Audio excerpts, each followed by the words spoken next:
Presidential pledge of enhanced regional cooperation in addressing security challenges in ECOWAS sub-region.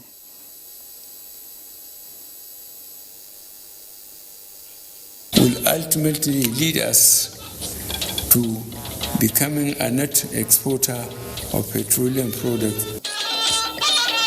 A leap in resolution of petroleum downstream challenges as 50,000 barrels per day modular refinery comes alive. I'm pleased to present for confirmation by the Senate the nomination of Professor Mahmoud Yakubu for appointment as Chairman, Independent National Electoral Commission (INEC) for a second and final term. Again, Senate receives executive communication requesting confirmation of Professor Yakubu as INEC Chairman. Violence against women and girls are not just a human rights issue, but also a moral imperative and failure. Plus, 16 days activism on ending violence against women and girls flagged off. Hello and welcome to NTA Network News, reaching you live from our studio in Abuja. I am Ian Ray. John Dotun in Lagos will be reading with me tonight. Thank you for joining us. We'll begin with security tonight as the federal government says Nigeria will always be there for the Republic of Chad in view of their long-standing brotherhood and good neighborliness. President Muhammadu Buhari made the pledge while receiving a special envoy from President Idris Deby of Chad. State House correspondent Adamu Sambu has the details. President Muhammadu Buhari said Nigeria appreciates the support she is getting in tackling insecurity from the neighboring Chad Republic. He described as unfortunate the problem Chad is facing with Libya, which supports some rebels trying to destabilize the country. The president expressed worry that the instability in Libya after 42 years of Muammar Gaddafi affects all the countries in the Sahel region, from Mauritania to Central African Republic. Gaddafi, he said, recruited gunmen who learned to do nothing else than to kill. And when the former leader was killed, the gunmen escaped with their arms and are wreaking havoc all across the region. President Buhari expressed Nigeria's gratitude to Chad for the diverse kinds of support given to combat the Boko Haram insurgency, saying the federal government will always stand by the neighboring country in its local and international aspirations. The Special Envoy and Chadian Minister of Foreign Affairs, African Integration and Chadians Abroad, Amin Abbas Siddiq, conveyed a message from President Idris Deby, whom he said sent fraternal greetings to President Muhammadu Buhari and Nigerians in general. Details contained in the message were, however, not made public. From the State House, Adamu Sambu, NTA News. Now, looking at the economy, the Ministry of Petroleum Resources, DPRO, and the NNPC have been directed to give the necessary support to Watersmith Refining and Petrochemical Company, including access to crude oil and condensate feedstock towards expanding the capacity of its modular refinery to 50,000 barrels per day. President Muhammadu Buhari gave the directive at a virtual inauguration of the company's 5,000 barrels per day modular refinery in Imo State. State House correspondent Adamu Sambu again has the details. The Walter Smith Modular Refinery, first and the largest so far in Nigeria, has a crude oil storage capacity of 60,000 barrels and is projected to deliver over 271 million liters per annum of refined petroleum products, including kerosene, diesel, and heavy fuel oils to the domestic market. Presently refining 5,000 barrels per day, the company is looking at 50,000 barrels per day refining capacity that will come with a planned additional 2 modules, which will then add PMS, aviation fuel, and LPG to the product slates. President Muhammadu Buhari is delighted that after many years of giving licenses for the establishment of modular refineries by successive governments without success, one has formally come on stream within 2 years of the commencement of his administration's refinery roadmap. The development of modular refineries represents one of the 4 key elements of our refinery roadmap rolled out in 2018, aimed at addressing the challenges in the downstream sector to meet our local needs and eliminate importation of petroleum products. The realization of the refinery roadmap will ultimately lead us to becoming a net exporter of petroleum products, not only to our neighboring countries, but to worldwide market. The president noted with satisfaction the increased momentum in the other three focus areas of the roadmap, covering the rehabilitation of existing refineries, collocation of new refineries, and construction of greenfield refineries. In line with our agenda on job creation, I am pleased to note that hundreds of direct and indirect jobs were created during the construction of the first phase of the project, in addition to the various business opportunities. There is no doubt that the construction of the second phase of the project will create bigger additional employment opportunities. Let me use this opportunity to congratulate the local community and the people of Imo State for hosting this refinery, which I trust will bring prosperity and economic development. Governor Hope Uzodimma of Imo State said Imolites cannot thank President Buhari enough for his deliberate efforts at encouraging a truly private sector-driven economy. Imo State is today the first round beneficiary of these visionary policies. President Buhari is the undisputed champion of walking the talk, of ensuring private sector participation in an economy that has always been public sector driven. This can only come from a visionary leadership that is focused and determined to make life for the citizens more meaningful. This is only the beginning. After now, there are a lot of other refineries in line to be commissioned, and we are hoping that very soon the in-country capacity to refine will be up to as much as 250,000 barrels per day. Today marks an important occasion and indeed a milestone in our quest to ensure robust energy independence through gradual reduction in the importation of petroleum products into our country. Walter Smith obtained license for the Modular refinery in June 2015, got the authority to construct in March 2017, commenced construction in October 2018, and delivered in less than 24 months ahead of schedule, thereby beginning to change the narrative in the nation's struggle towards securing petroleum products for domestic consumption. From the State House, Adamu Sambu, NTA News. Similarly, the chairman, Walter Smith's group, Abdulrazak Issa, says the policy framework of President Muhammadu Buhari to encourage development of in-country modular refineries has started yielding dividends. He made the remark at the inauguration of 50,000 barrels per day Walter Smith Modular Refinery project in Imo State. Chuma Wankwe has details.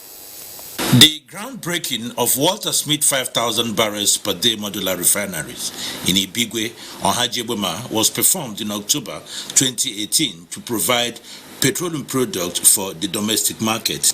The chairman of Walter Smith Group, Abdulrazak Issa, commended President Muhammadu Buhari for his commitment towards encouraging the operations of in-country modular refineries.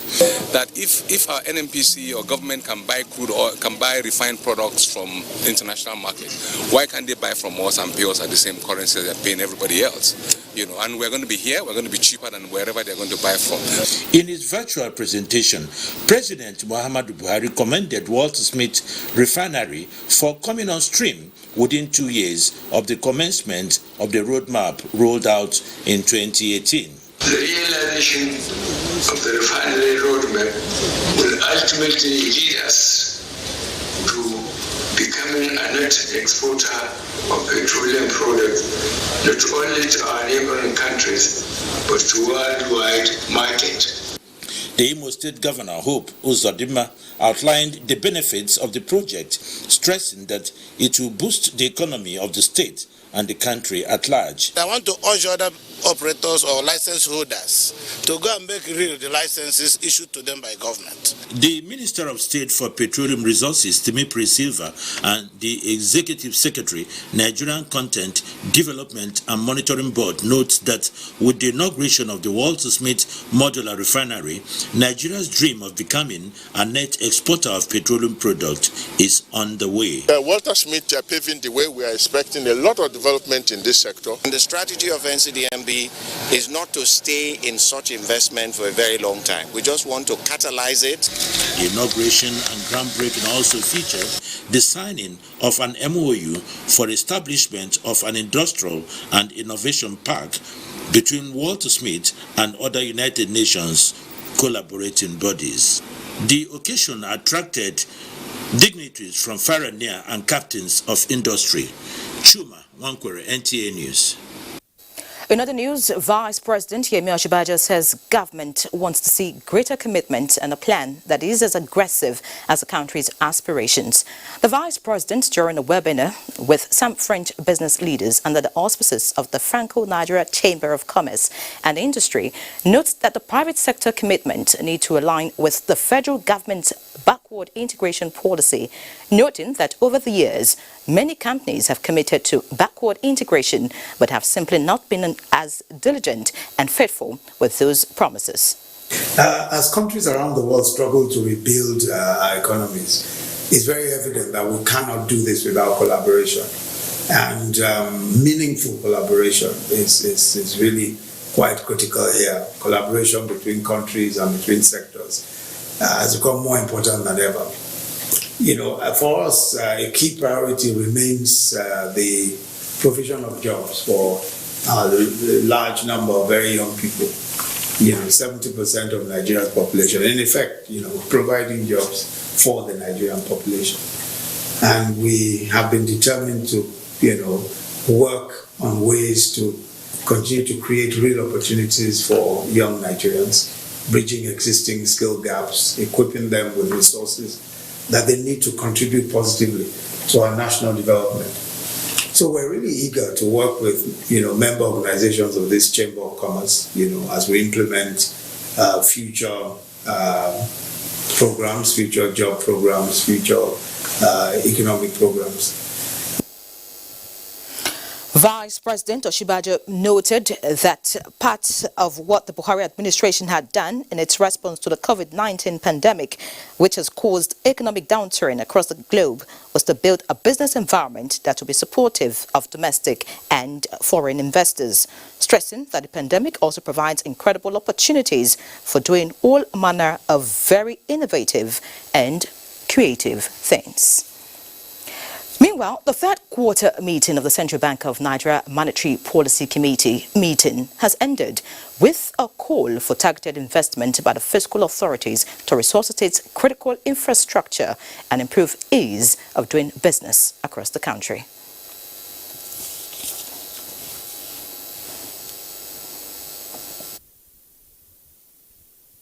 Available data and forecasts for key macroeconomic variables also suggests optimism in output growth during the fourth quarter of 2020 due to the positive outlook for most economic activities. Accordingly, the economy is expected to recover from the recession by the end of 2020, while the inflation is projected to moderate by the first quarter of 2021. Now, on the road to recovery from Nigeria's second recession in 5 years, drivers of the economy are optimistic that with a 50% growth in the third quarter of 2020, recovery in the first quarter of 2021 is possible with the right fiscal and monetary policies. Benny Adams takes us through how the country got here. Oil represents more than 80% of Nigeria's exports, 30% of its banking sector credit, and 50% of the overall government revenue.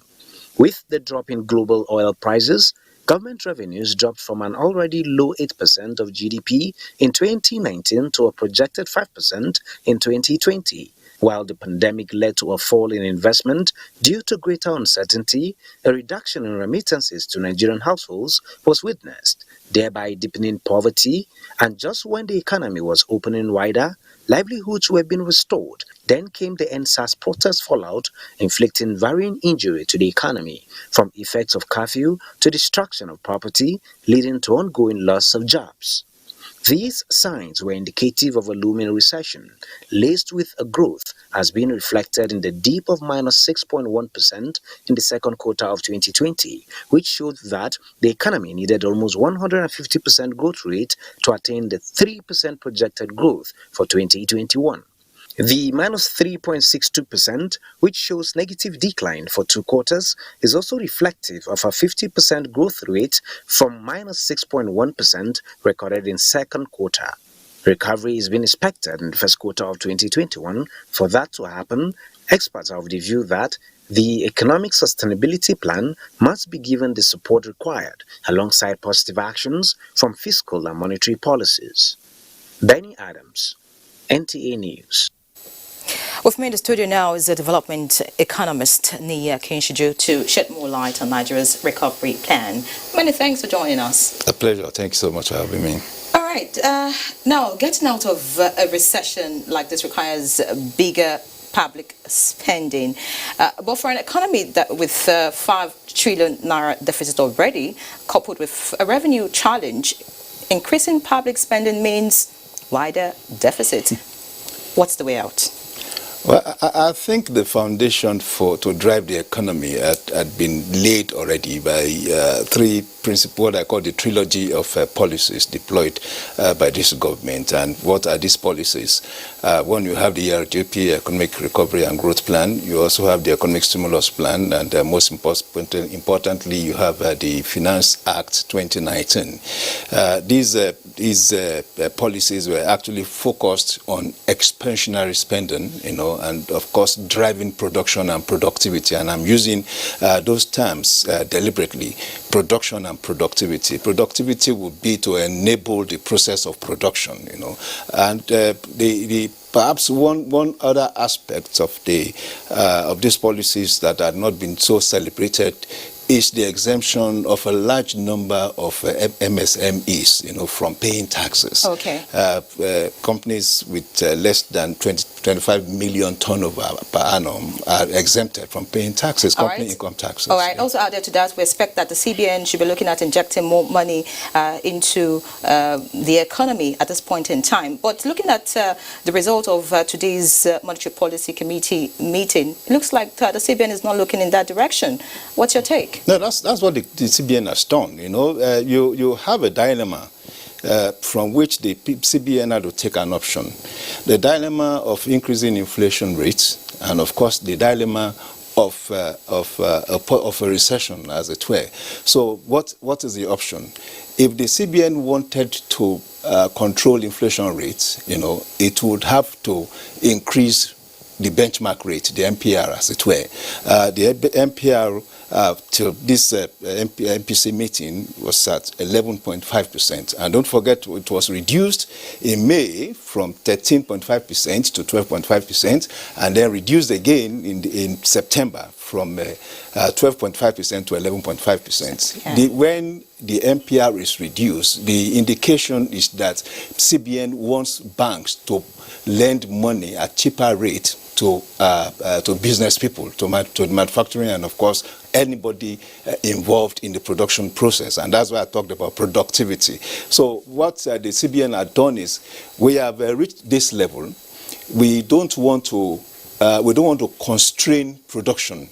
We want business people, manufacturers, and their affiliates to be able to access funds at a cheaper rate. And when you are able to access funds at a cheaper rate, it means more businesses will be able to apply for loans in money deficit banks, and then because you have more money in the economy. That may help. Now, looking at the federal government's plan in getting us out of this recession amidst COVID-19, what's your opinion about that? Huge. And I must tell you, that's what have saved us. In the first 2 months of the pandemic, between March, April, and May, You had the targeted credit facility, rolled out by the CBN, that allowed access to close to 100 billion naira, and of course you also have support to the manufacturing sector to as much as 1 trillion naira, So all these. So you think it will work out at the end of the day? It's working out, because if you look at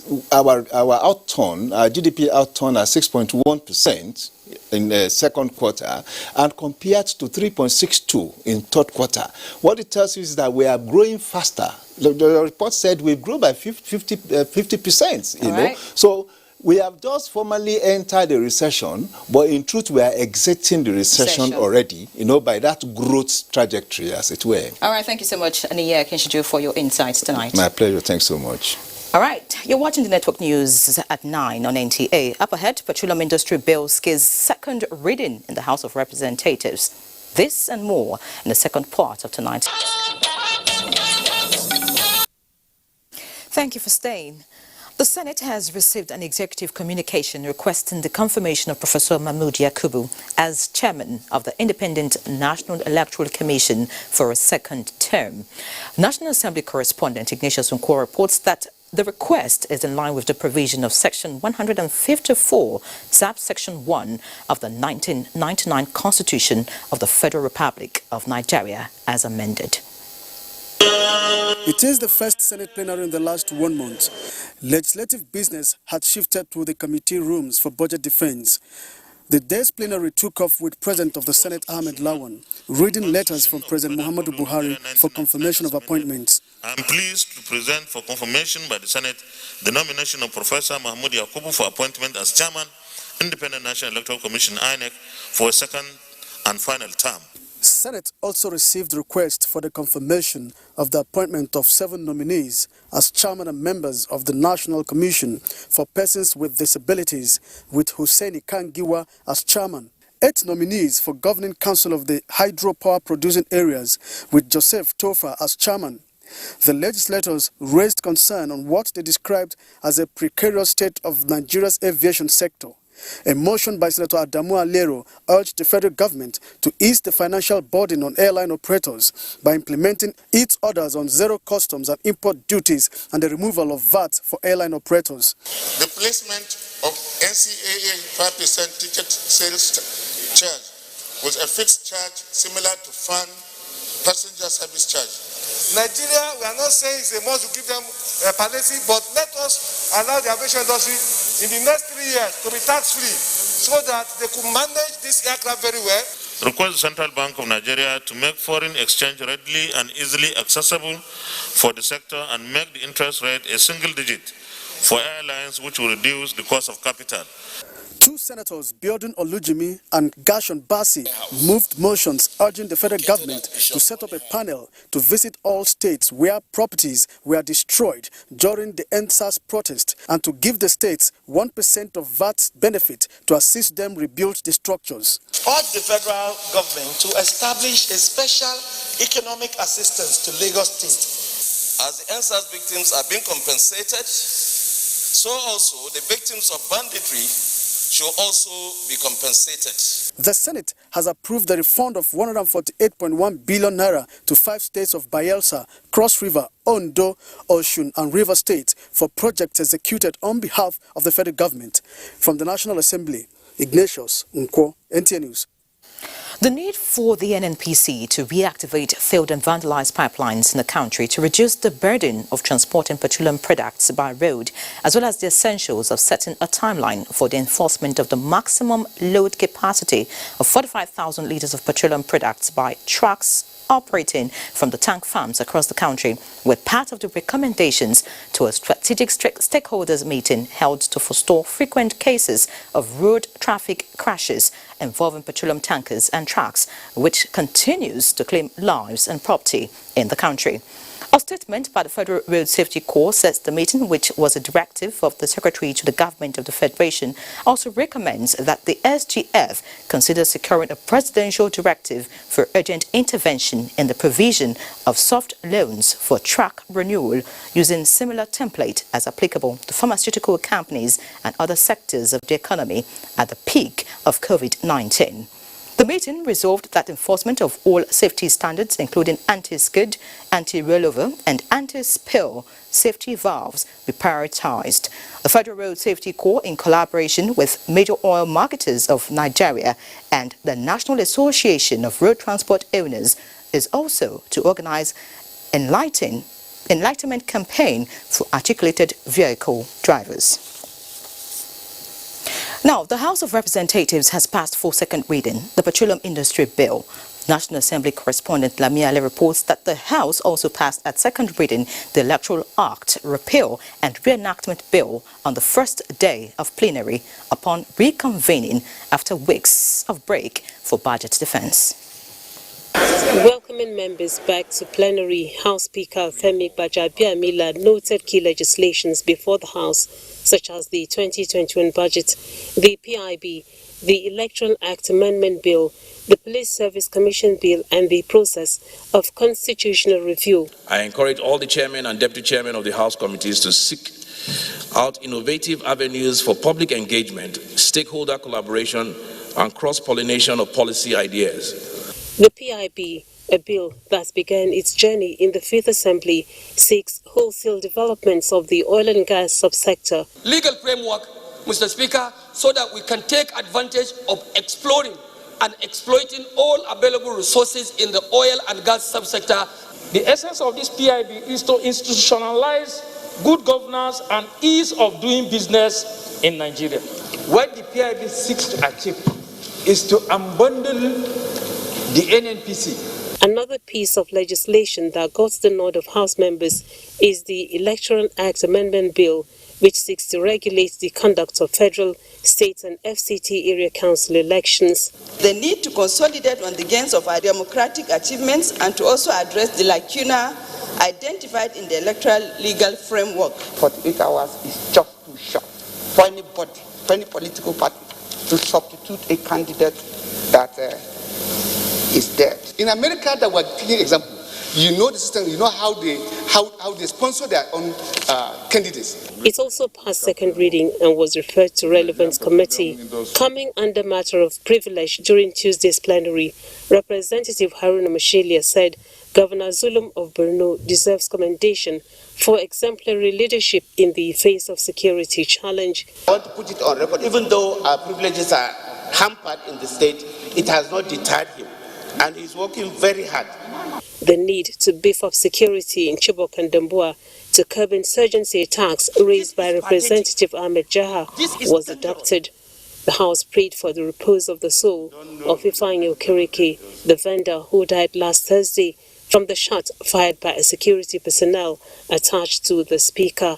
From the National Assembly, Lami Ali, NTA News. And away from the National Assembly now, Borno State Government has appealed to the United Kingdom to key into its 25-year development plan in the quest to stabilize the North-East region. Governor Babagana Umar Zulum made the appeal when he received a high-level UK delegation led by the Special Envoy on Humanitarian Affairs, Nicholas Dye, on a courtesy call at the Government House, Maiduguri. Mohammed Goni reports.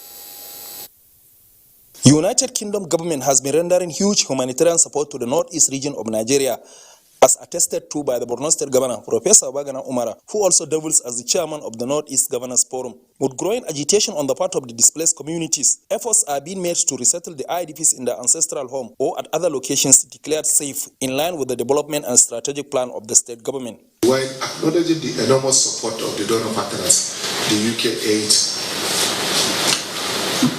and others, EU and others, in providing the needed humanitarian support, we are looking for sustainable longer-term, medium-term, and longer-term sustainable solution. Governor Babagana Umara emphasized creation of opportunities for development and jobs for the millions of youths as key to restoration of peace to the state and the country as a whole, as well as to stop fresh recruitment by the Boko Haram insurgents, calling on the UK government to key into the stabilization and recovery efforts. Special Envoy on Humanitarian Affairs to the UK Foreign Minister, Nicholas Dyer, said the northeast region of Nigeria is one of the areas UK government has been supporting for some time now. I've come today to visit a few of the IDP camps and to have a conversation with the executive state government to see what the facts are on the ground and see how the UK government can support the state government's vision. Head of the delegation also held the 25-year development plan of the state government as a document that can assist in addressing the challenges of development. In Maiduguri, Mahmoud Goni, NTA News. Let's now pause here and have a feel of Lagos, where Dotun is standing by to give us more news. Dotun, it's over to you.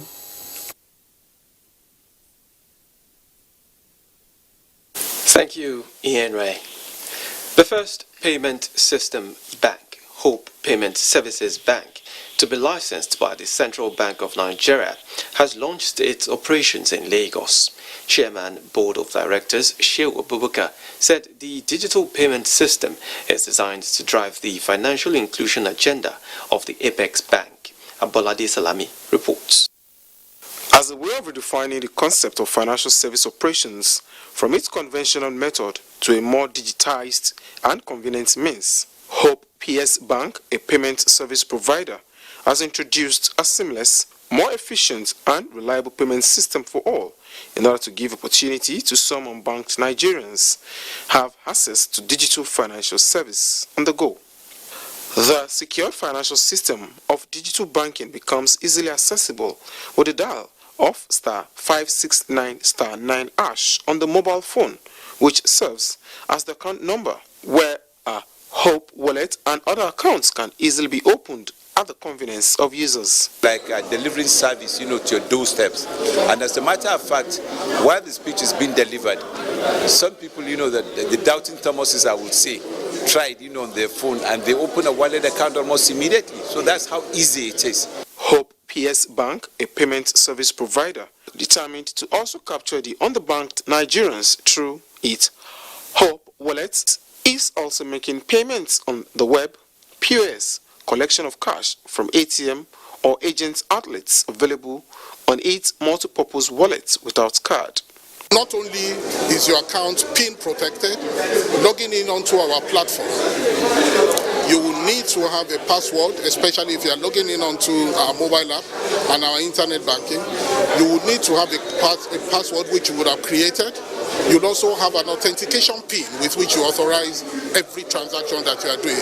Lagos State Governor Babajide Sanwo-Olu, represented by the Commissioner for Finance, Rabi Olowo, and the Minister of Communications and Digital Economy, Issa Pantami, represented by the Director General NITDA, Abdullahi Kashifu, both add credence to the need for Nigerians to adopt the change digitization is bringing to the financial sector. Hope Payment Service Bank is a subsidiary of Unified Payment Service Limited, Nigeria's foremost payment system with presence in the 6 geopolitical zones of the country. In Lagos, Abolade Salami, NTA News. 9 PSB Payment Service Bank, a digital payment system, targets over 6 million customers in the first 1 year of its operations. Managing Director, 9 PSB Bank, Branka Marakajak, at the official launch of the Payment Service Bank in Lagos, said the scheme is set to revolutionize the financial space. Again, Abolade Salami reports. 9 Payment Service Bank, a fully digitized payment service, is set to provide banking on the go to serve as catalyst for financial inclusion. As the world adapts to the new normal, the financial service sector is also taking advantage of the use of technology to address some of its challenges. Wow, we are number 1, and I can tell you in the next 5 years, this bank is going to be the number 1 bank in West Africa.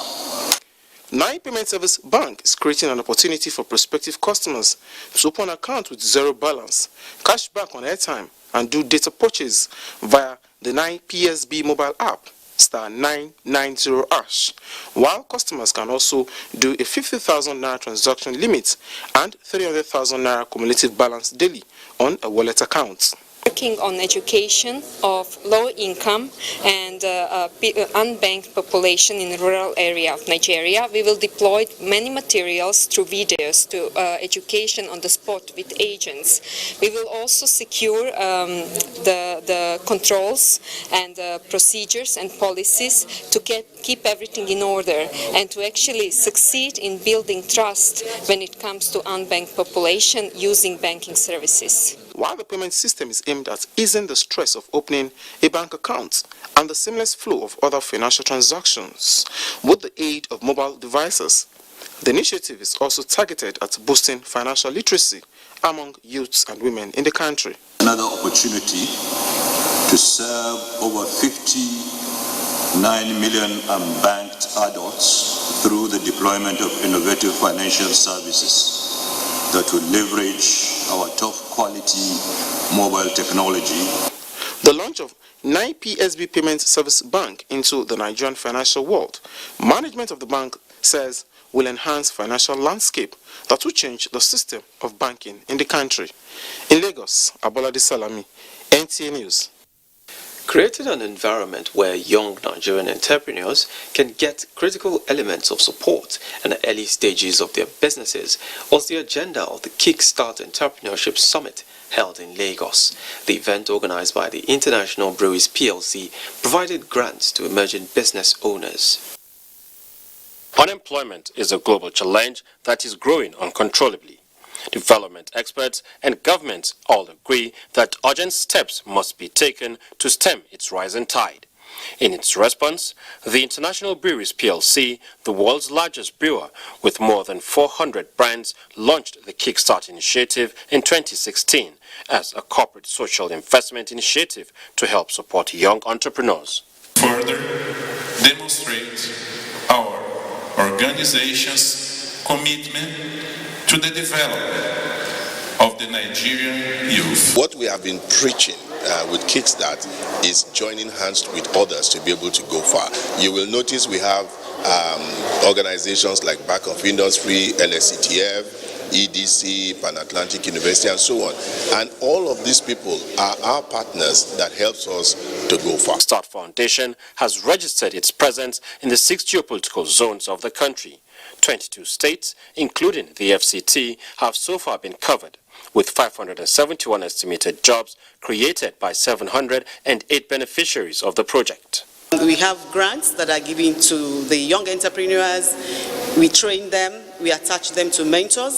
So for us, the return on investment from the support that we're giving to the youths is that they are able to run good businesses. I'm into fish production and processing. I've been able to start up a fish production plant and it has really helped. It has an impact on the business because those little extras automatically goes back into the pockets. International Breweries PLC says it will stay committed to its empowerment initiative. In Lagos, Awal Yusuf Jibo, NTA News. And that's it from here. Let's now take another break. Network News continues shortly. Glad to have you back.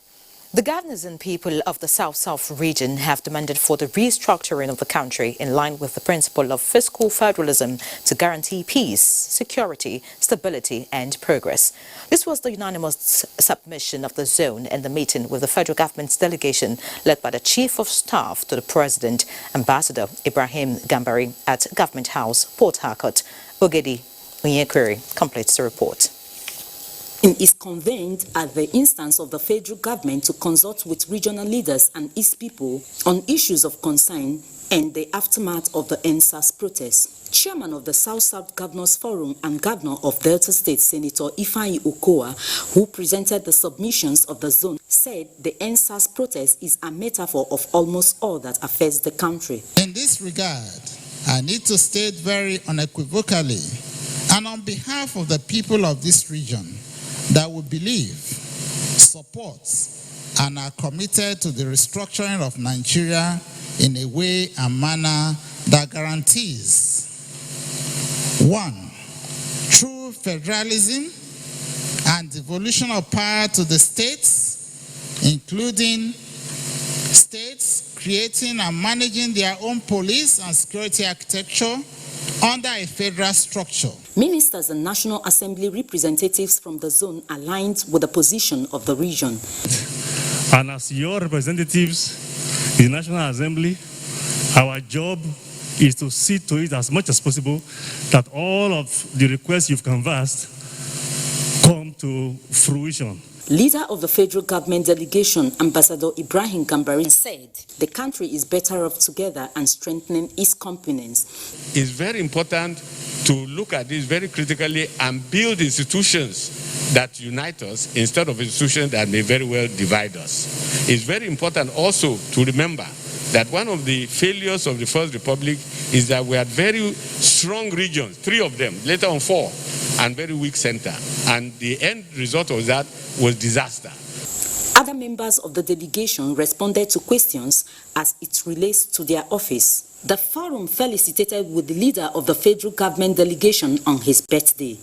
In Port Harcourt, Ogedinyekwere, NTA News. 16 days of activism against gender-based violence to mark the International Day for the Elimination of Violence Against Women will begin on November 25 and end on December 10, 2020. To commemorate the occasion, President Muhammadu Buhari in a statement highlights the various interventions by governments at all levels to curb sexual and gender-based violence, which increased during the lockdown period to check the COVID-19 pandemic.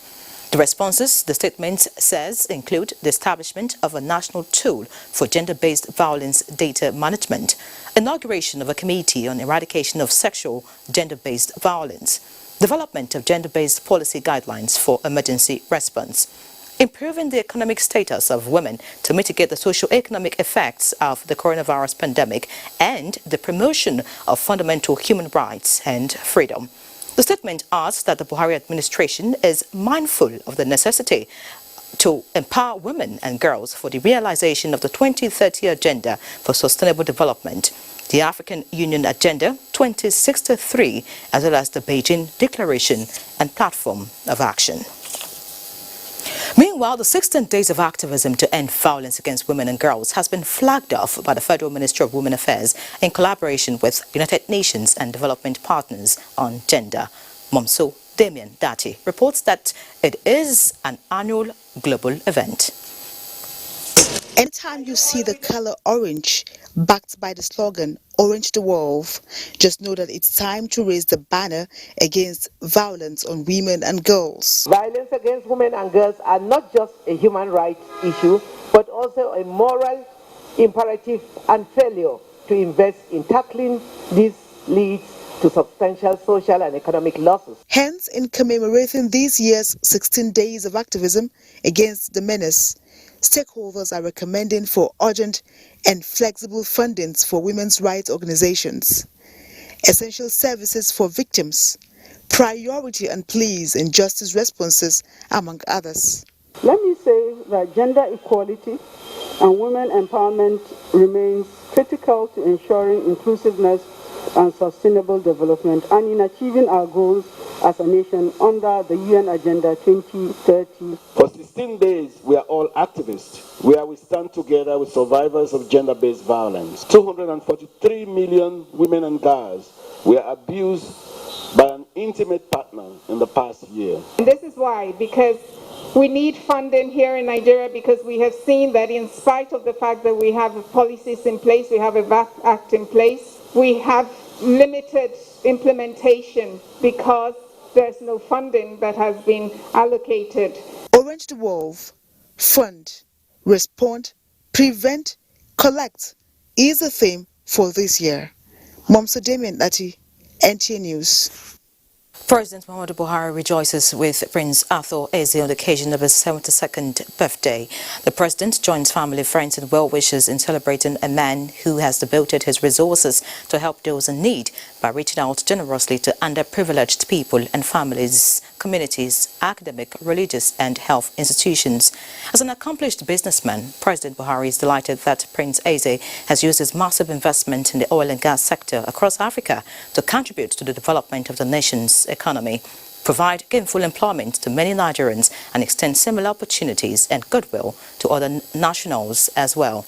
As the Ozuogbundu counts his numerous blessings, the president prays God Almighty to grant him good health, happiness and peace with more fruitful years to continue his good works for the country and humanity. And on security, the Directorate of Defense Media Operations says the Air Task Force of Operation Lafia Doli has knocked out an Islamic State of West Africa province logistics base and neutralized several of their fighters in airstrikes conducted at Tubum Rego on the fringes of Lake Chad and Borno State. DMO Coordinator Major General John Eneche says the mission was executed on 22nd November 2020 following credible intelligence reports indicating that the location with structures camouflaged under dense vegetation was being used by the terrorists as a hub for logistics items conveyed via the lake and its tributaries for onward transportation using trucks and motorcycles. Let's now have a bit of sports as bikers embark on COVID-19 road